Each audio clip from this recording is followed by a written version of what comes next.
Good afternoon to you, and thank you so much for finding time to join us today. Apologize.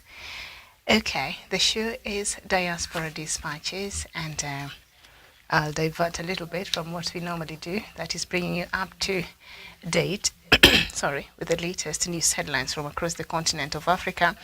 Instead, I want us to have a discussion that I'd promised that we will have during this time on the matter to do with the East African community, force that has been in the Democratic Republic of Congo for quite a while now. So that is where we are going to base our conversation this afternoon.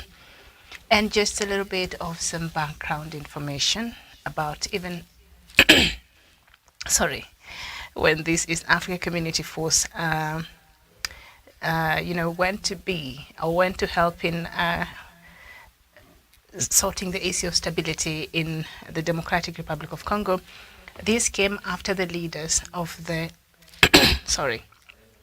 leaders of the East Africa Community agreed to send a regional force to the Democratic Republic of Congo to quell the latest flare-up of violence that is sweeping across the northeast of the country. This happened in June 2022. The decision was made during an EAC summit in the Kenyan capital, Nairobi, where DRC's President Felix Tshisekedi and Rwandan President Paul Kagame joined leaders of Burundi, Kenya, South Sudan, and Uganda, as well as Tanzania's ambassador to Kenya. The mineral-rich DRC is struggling to contain dozens of armed groups in the east of the vast nation, many of which are a legacy of two regional wars a quarter of a century ago. The M23, or the March 23rd movement, led primarily by Tutsis, leaped to global prominence in 2012 when it captured Goma on the border with Rwanda. It was forced out shortly afterwards in a joint offensive by United Nations troops and the Congolese army. This group took up arms again in late November 2021, having accused the Kinshasa government of failing to respect a 2009 agreement that involved incorporating its fighters into the army. Relations between Kinshasa and Kigali have been strained since the mass arrival of Rwandan Hutus accused of slaughtering Tutsis during the 1994 genocide in the DRC. The 7 member states of the East African Community agreed to deploy a regional force to the eastern part of DRC, and on August the 15th, a Burundian contingent was the first to enter the DRC under the EAC auspices. And there is no other confirmed timetable for the force's full deployment. The DRC joined the EAC, a regional economic bloc, in late March 2022. Congolese President Felix Tshisekedi used the occasion of the DRC's accession to ask his counterparts for help in tackling the dozens of armed groups that have fought each other and the authorities in the eastern DRC for years. Shortly afterwards, the bloc's 7 leaders, as I have explained there, agreed to form up a force and send it to the eastern part of the DRC to help with the stemming of the continued violence. And concurrently, they launched a first round of Kenyan-mediated talks with some Congolese armed groups leaders in Nairobi in April of 2022. The same time, just after the EAC joined the East African bloc, it ascended. And as I've explained, President Tshisekedi took the opportunity to ask for help from the member states of the EAC to form a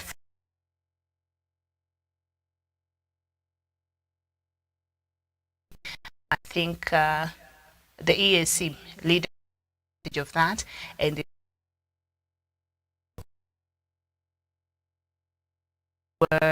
had agreed to have talks with the government of the DRC. But even as those talks started, I think that was led by Kenya, and a lot of those talks actually were done in Kenya. Former President Uhuru Kenyatta mediated over these talks. And one of the key things that the president of the DRC made clear is that he did not want the M23 rebels to be part of those mediation. And so because of that, as much as the other rebels might have given up, their weapons and all that, but still the M23, which is considered the most deadly, continued with its assault and its attacks and contributed in the violence that has continued to happen in that part of the Democratic Republic of Congo. And on June, as I have mentioned there, the EAC's heads of state called for an immediate ceasefire in the eastern DRC and decided to move ahead with the joint force. At the meeting, General Robert Kibochi, Kenya's Chief of Defense Forces and Chair of the EAC's military staff, presented a draft concept of operations detailing the joint forces' objectives and the rules of engagement and the resources to be made available to its commander. The draft battle plan said the region is to assemble between 6,500 to 12,000 soldiers with a mandate to contain, defeat, and eradicate negative forces in the eastern DRC, and led by a Kenyan commander and headquartered in Goma, North Kivu's capital and commercial hub, and the combat force would operate in 4 Congolese provinces, that is in Horts, Ule, Ituri, North Kivu, and South Kivu, and with a 6-month renewable mandate and subject to a strategic review to be conducted by parties every 2 months. Burundi, Kenya, South Sudan, Tanzania, and Uganda at that time were all to provide troops which would jointly go fight with the Congolese forces. Okay, so that was the agreement that was done in June, and that was the announcement that was done in June. Of course, some of these were not to be fully fulfilled, but I think Burundi, Kenya, South Sudan, Uganda have all provided troops. Tanzania has its troops there, but through another mission. I think, is it a bilateral agreement between it and DRC, or perhaps under MONUSCO? I think under MONUSCO. Yeah, we don't have Tanzanian troops as part of the EAC force. So anyway, now the latest news on that, I just wanted us to get a bit of a background information on how the EAC force was formed and what necessitated it, and that happened immediately. The Democratic Republic of Congo received its accession as a member, 7th member of the East African Community Bloc. Okay, now the latest on this news that I brought to you earlier the morning today, actually. 2 of Africa's regional blocs have signaled a working of cooperation in the search for permanent peace in the Eastern Democratic Republic of Congo, signaling a concurrent troop deployment by the 2 regions. Separate decisions reached at the end of last week and on Monday this week show that the East Africa Community Regional Force EACRF and the Southern Africa Development Corporation SADC standby force will work hand in hand. DRC's President Felix Tshisekedi's office said on Monday evening that SADC will assess working areas and the actual decisions will be reached after a meeting of SADC, EAC, representatives of the Great Lakes region, as well as members of the Association of Central African States. And I'll perhaps read part of the press statement from the Congolese presidency.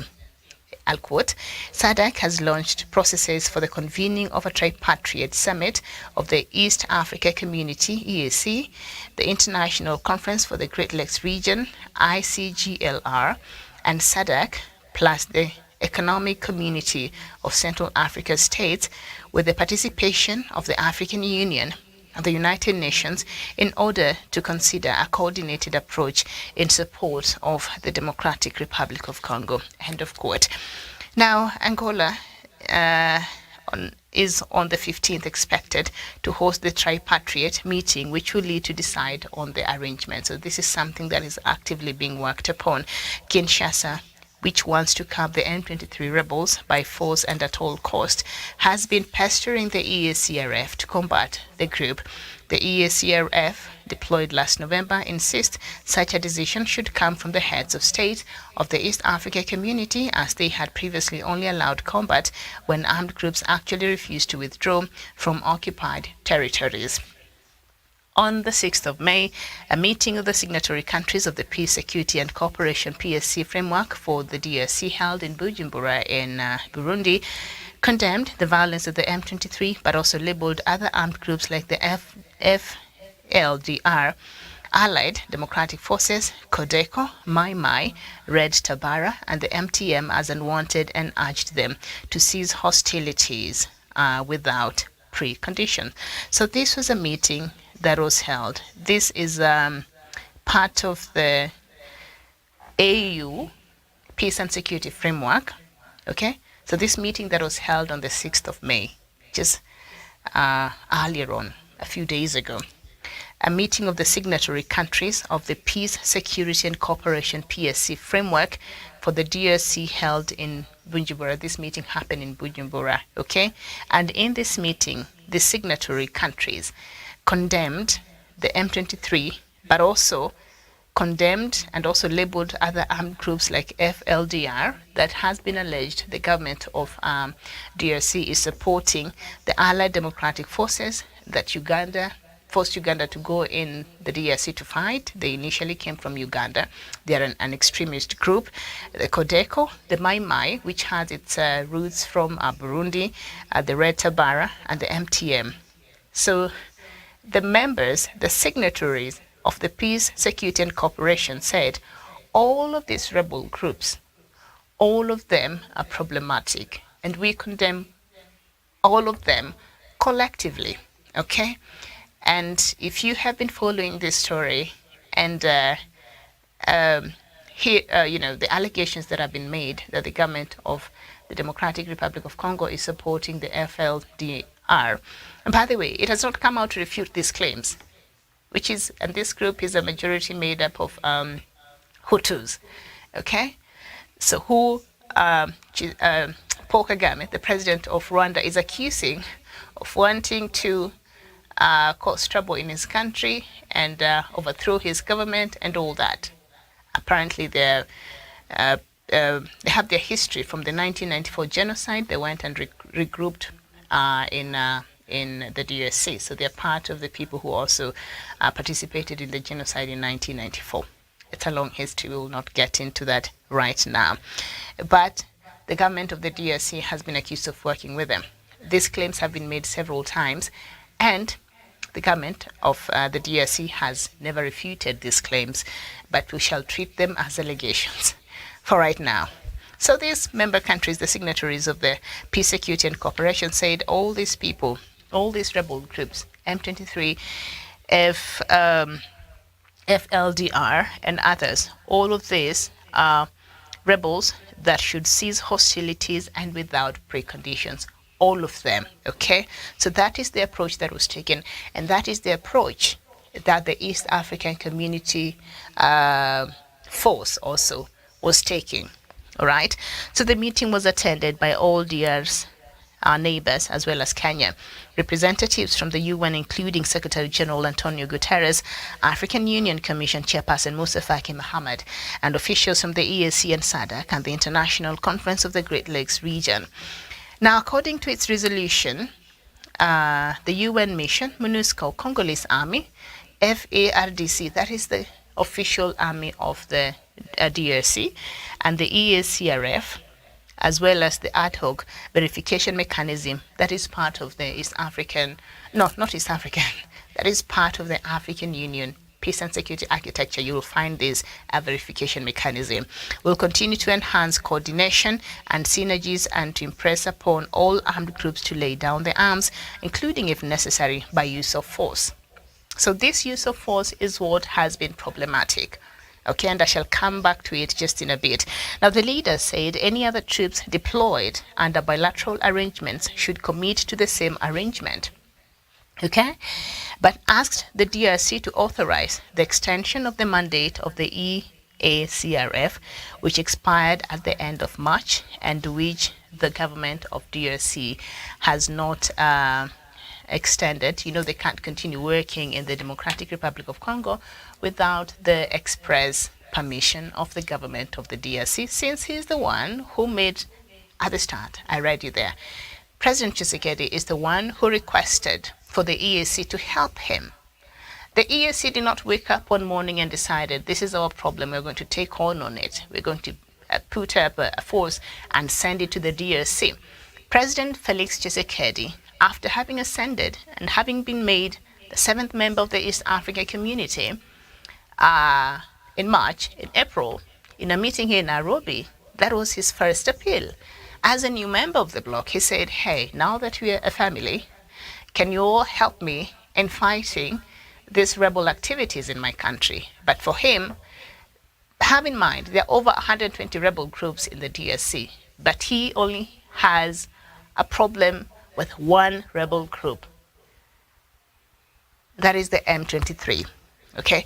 Now, SADC's return to the picture, it had once deployed a force there. It's not the first time SADC is really getting involved with in Kinshasa.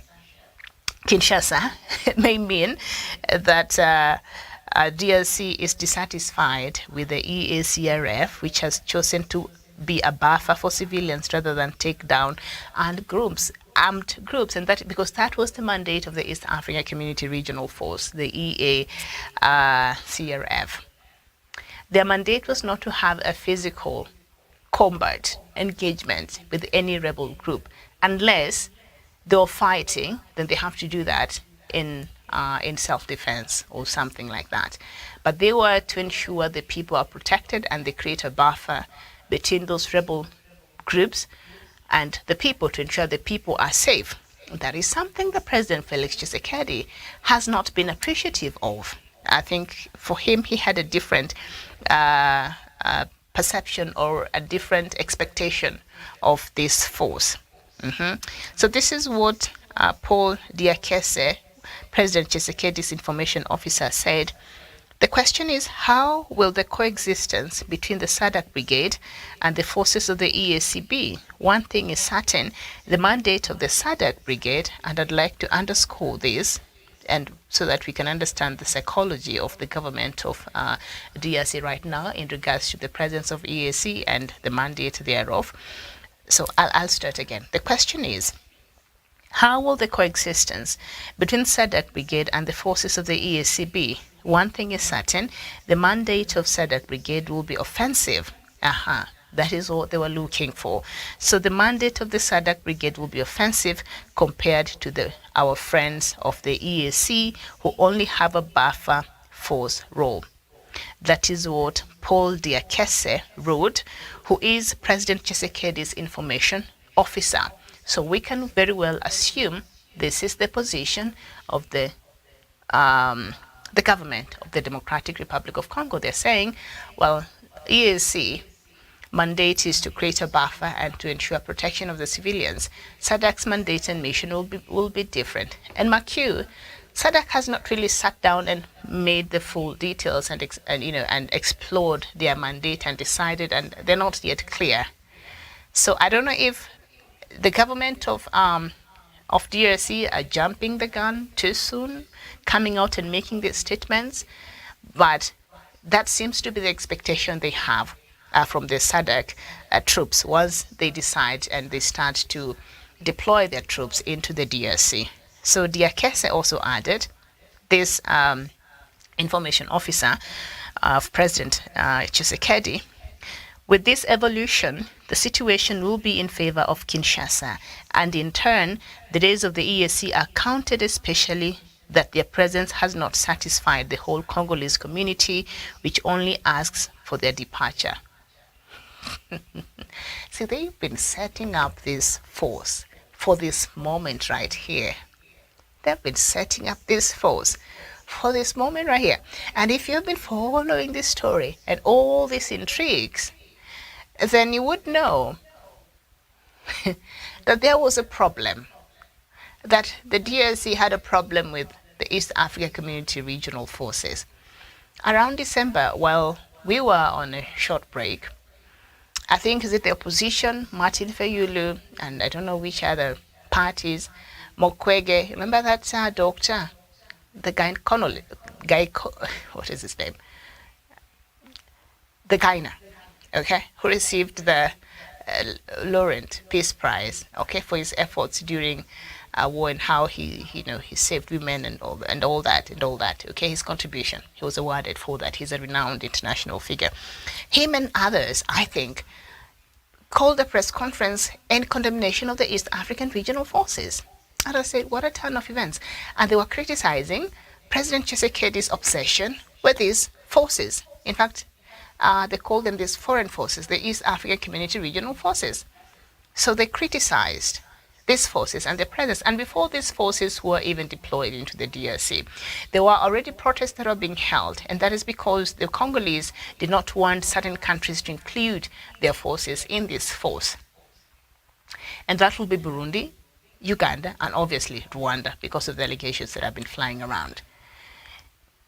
And I was hesitant. In fact, immediately they announced this force was going to the DRC. I said, maybe it's not the best of idea. I know right now the DRC is part of us and we sort of have a responsibility to go there and call.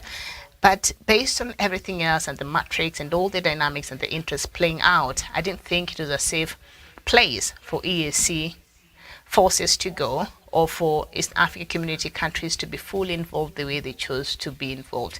I don't think it was something that they thought through very clearly before acting, but now these are the results, and now we have to deal with it, okay? So let me just continue. So the SADC meeting was in Windhoek in Namibia, where the heads of state of the region met on Monday to discuss several aspects of this worrying security situation in the eastern part of the DRC, particularly in North Kivu. The meeting follows the others of ministers of SADC region held on Sunday, May the 7th, on the situation of peace and security in eastern DRC. Remember, DRC is a member of SADC, okay? Now, President Tshisekedi, who has been in Namibia, he then traveled to Botswana to pursue the diplomatic process. For the Congolese president, this question is of great importance, and the Congolese leader visited Windhoek with ministers including Jean-Pierre Bemba. You remember Bemba? Deputy Prime Minister in charge of defense, and generals of the Congolese army, including Chief of Staff Christian Chiwewe. President Tshisekedi's communications office stated that in its recognition of the immediate and urgent need to restore peace and security in the eastern DRC, that this meeting of ministers of the member countries was convened, as well as this summit of heads of state of SADC, okay? So the East African Community troops, consisting of Kenya, Uganda, Burundi, and South Sudan armies, were deployed to the eastern DRC to combat local and foreign armed groups in North Kivu, South Kivu, and Ituri. Since their deployment, several protest marches, as I have explained there earlier, have been organized calling on these forces to attack the M23 rebels. And for the past few weeks, a regional force from the EAC has imposed a ceasefire, speaking to both the Congolese army and the M23 rebels. So the East Africa Community Regional Force has been engaging diplomatically. They have been engaging diplomatically, speaking to both the Congolese army and also the M23. And from the reports that we've been receiving from all the countries there, is that the M23 rebels are actually cooperating on some of these agreements and some of the withdrawals and things like that has been agreed upon. But of course, the DRC has a different version of what is happening over there. So now, he was in Namibia, in Windhoek in Namibia on Monday over the meeting with the SADC. It was a summit, that was for SADC members. So now he goes to Botswana, okay? So Congolese President Felix Tshisekedi on Tuesday gave the biggest warning yet, that the East Africa Community Regional Force, EACRF, will have to leave the country by June if they are not effective on the ground. Okay? In a visit to Gaborone in Botswana, where he was pushed for a Plan B from the Southern Africa Development Corporation, where he has pushed for a Plan B to send troops, and the Congolese heads of state accused the EACRF of cohabiting. That's what he said. And it is statement like this that has continually put the lives of the East African Community Regional Forces at risk, that necessitated the resignation and the coming back home of the Kenyan commander who was leading these troops. It is sentiments like this that are careless and not thought of, that lack the level of diplomacy that it should be employed while making these kinds of statements, that is now causing even more problems. Felix Tshisekedi, the president of DRC, I can understand your frustration. I can understand you had your own vision and perhaps how you thought things were supposed to be done, and you feel frustrated because the EACRF might not be delivering on whatever it is that you thought they should have delivered by now. And they've refused to attack the M23 as you have been insisting on them to do that. When they left their countries to come to the DRC, that was not the mandate that was agreed upon, and you knew it. That is not what the East Africa community heads agreed that should be done. So you should have raised your voice during that time. Okay? The EAC heads met, they sat, they discussed, you were involved in those talks, and you understood very well the mandate of the East Africa Community Regional Force coming into the Democratic Republic of Congo. So they can't come there, then you decide to change that mandate. That is not how things work in the diplomatic circles. That is not how things work.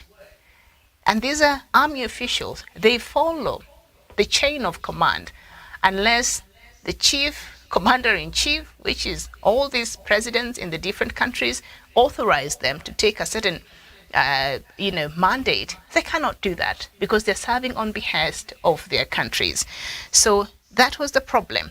So now you have gone to Namibia, you have complained, and now you've headed to in Botswana. You escalated this complaint, and you're saying now you're accusing the East African Community Regional Force of cohabiting with rebels after the regional troops declined to enter combat. Okay? And I will quote the Congolese presidency while he met with Botswana's president, Mokwetsi Masisi. The head of state said under the terms of EACRF's mandate, by next June, if the results of its mission are not satisfactory, this contingent, which came to the rescue of the DRC, will have to leave Congolese territory for good. First of all, that is extremely disrespectful.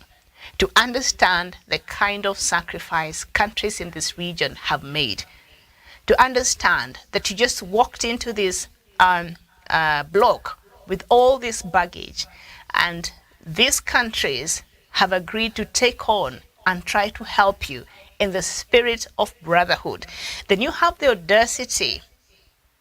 You have the audacity to go make these kinds of sentiments. This is just a slap on the face. And if I was the head of state of the Republic of Kenya, or the Republic of Uganda, or the Republic of South Sudan, or even the Republic of Burundi, if I was the head of state, I would have recalled my soldiers back home with immediate effect. Because this is not how diplomacy works. This is not how countries engage. Even if you're disappointed, even if you don't feel like you're getting what you're supposed to be getting, but such sentiments, knowing very well what countries are sacrificing to even send their troops there. For heaven's sake, do you know how much South Sudan sacrificed to put up that number of troops and to send to the DRC? That money could have gone to other needs that South Sudanese desperately need there. How much money Kenya sacrificed? How much money President Yoweri Museveni in Uganda sacrificed to support these troops and the activities to come and help you in your country? And this is what you have to say? That they came to you're hoping they will come to the rescue of the DRC. And if they don't, then they will leave Congolese territory for good. I will not even wait for June. I will not even wait for my troops to stay in the DRC up to June, this deadline that he is giving. And June is next month, by the way. So that is what he said.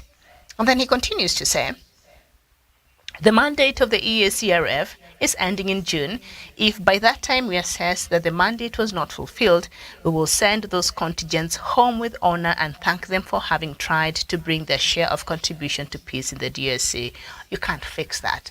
You've already messed that up, and you've already showed the rest of these member states your attitude and how you feel, about them. So you're coming up and you're trying to clean up your first sentence. It's not working, at least not for me. Thank God I'm not a head of state here. Otherwise, I would have made a very irrational, decision. Now, the ACRF, first deployed in November, includes troops from Kenya, Uganda, Burundi, and South Sudan, as I have mentioned. The status of force agreement, this status so far, it's called SOFA, Status of Force Agreement, a pact between Kinshasa and the East Africa Community Secretariat, initially gave them a mandate for 6 months, which expired in March, but just what their mandate, it has been a bone of contention. So he's not been willing to renew this mandate. And instead of talking to the EAC heads about this mandate, he goes to SADC to have these conversations there. And yet these other member states in the EAC are waiting for a go-ahead. If at all, he will renew their mandate there. The status of force agreement that was signed for 6 months. These forces can continue operating in the DRC. They have to operate under the goodwill. They operated under the goodwill of the DRC's government. But if this is how the DRC's government is feeling, okay, now that is something else. Now, Tshisekedi says the troops should attack rebels, singling out the M23 group, which it accuses Kigali of supporting, and Rwanda has rejected these accusations.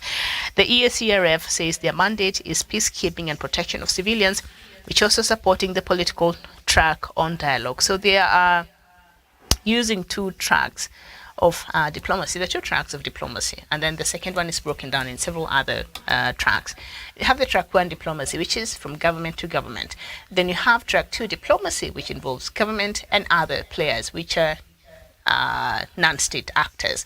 Could be the church, could be the NGOs, could be United Nations, could be these other bodies. Okay, so track two is considered to be more comprehensive and more involving. Okay, and track one, diplomacy, is very formal. It's between a government and a government. So this track of diplomacy, which I think they were using track two, was to try to look at this matter comprehensively.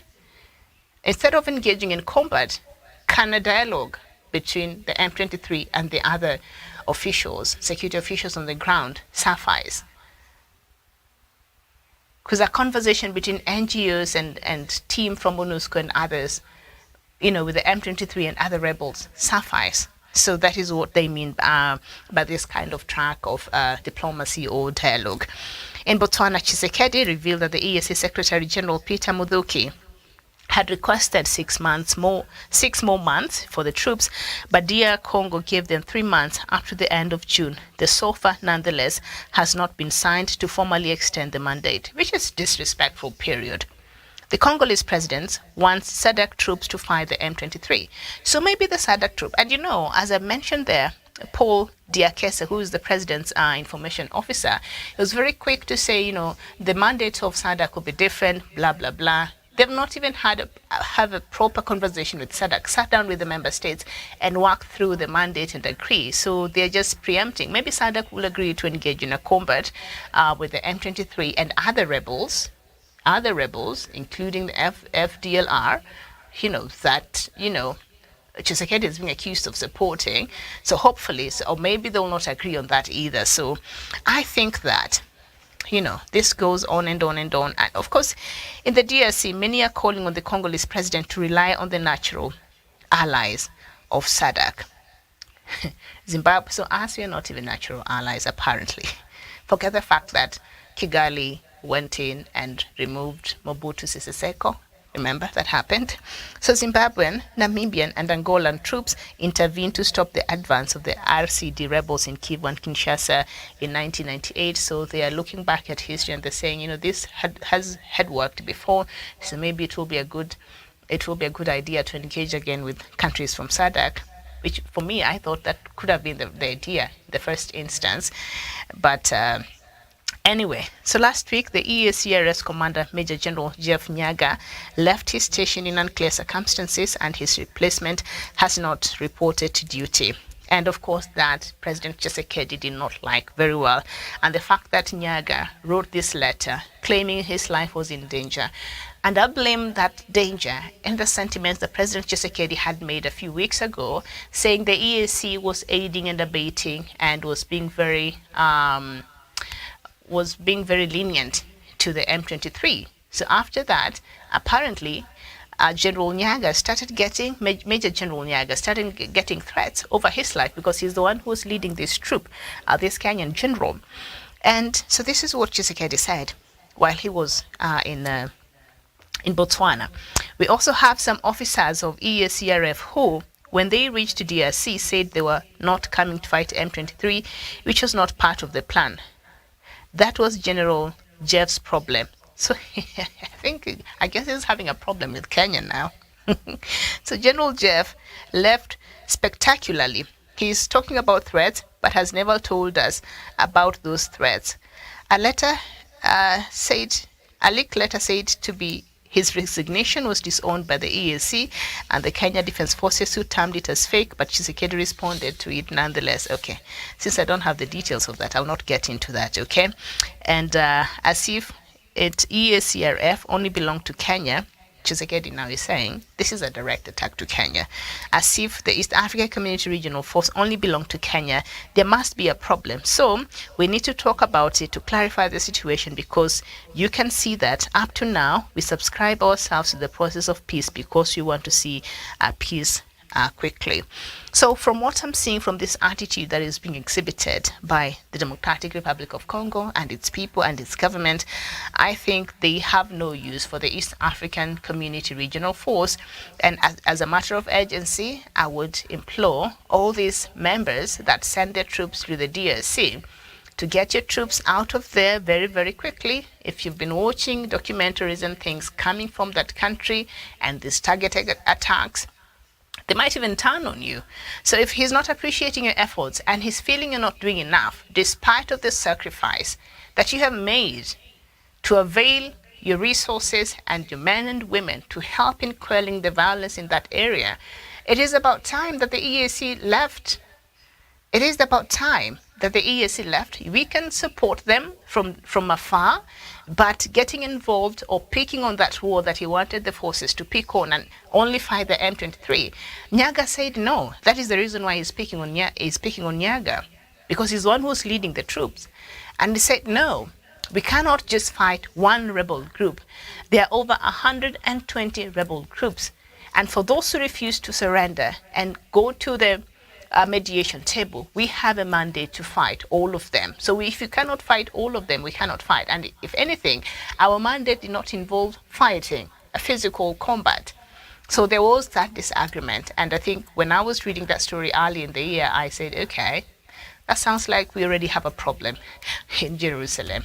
And sure we do. So I think the most urgent thing right now, so that we don't sever the diplomatic relations between us and the DRC and the rest of the member states, the most urgent and wise thing to do is to pull out the East African Community Regional Force, and then we can support DRC from afar. It's a member of this bloc, and then let SADC take on these efforts, and maybe if it needs extra support, the EAC can come from the back. So let SADC take on this matter and see if they're able to live up to the wishes of DRC's President Felix Tshisekedi. I think that will be my advice right now, because as it is, and such sentiments, and him saying that the East Africa Community Forces, I think I read that there's words, the choice of words that he used in the morning. Yeah, he accused them, actually. The president of the Democratic Republic of Congo accused the East African forces deployed to fight rebels in his country of working with the enemy. Those are weighty words from a head of state. That is enough to cause enough harm to these soldiers who are there. Very, very careless. Even if that is how he felt, there are proper channels of communicating and addressing such issues in diplomacy. You just don't make certain statements like that. Okay, so if that is his feeling, that Kenyan forces, Ugandan forces, Burundian forces, South Sudanese forces are working with the enemy, then what are we still doing there, President Ruto? What are our soldiers still doing in the DRC? President Salva Kiir, you need your soldiers back home to take care of your people and to cut down on that cost and whatever it is, that it was involving your soldiers to be there. Because clearly, President Tshisekedi is not appreciating their presence, and he does not feel like they're doing what they're supposed to be doing. Okay, so he's saying if June comes and they've not been able to do what they're supposed to do, they will leave the country for good. Our soldiers don't even need to be there.